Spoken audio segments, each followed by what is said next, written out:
lot of consultants use it. Like it's kind of synonymous with certain types of consulting, and it means certain things.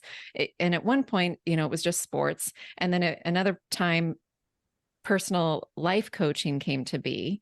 And then later on, some consultants started using it. So she was really foundation in the core foundation of what true life coaching was and is.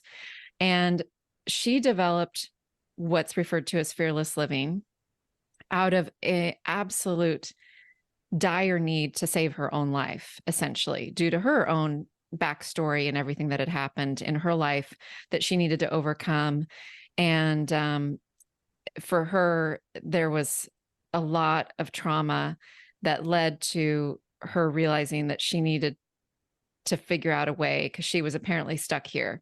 Her actions to try to resolve the situation of her life at one point included a couple suicide attempts. And then she was left with literally like, okay, I'm still here. Now what do I do?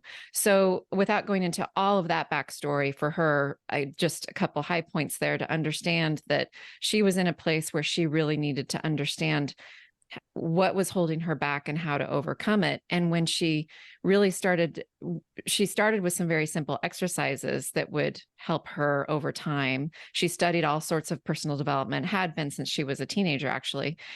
But when she really started putting it together, she realized it was all around how our brains and bodies react and manage and try to deal with fear.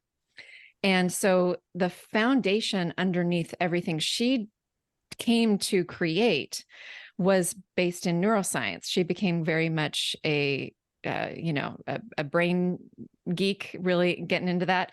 And the other modality you mentioned, positive intelligence, also has foundations in neuroscience too. So when we talk about fear, we're literally talking about what's happening with a part of our brain that is trying to keep us safe. And in doing so, it is sadly, unfortunate for us, not evolved with us really over the time. And it's still stuck back. Like when I say that, what I mean is this part of our brain literally doesn't know the difference between a text or an email that needs to be sent that makes us uncomfortable, or that we receive and feels quote unquote scary, I'm going to label it, that could come from someone where we're just not ready to see what they have to say and it's triggering. It doesn't know the difference between that sometimes and like a bear chasing us, from hundreds of years ago.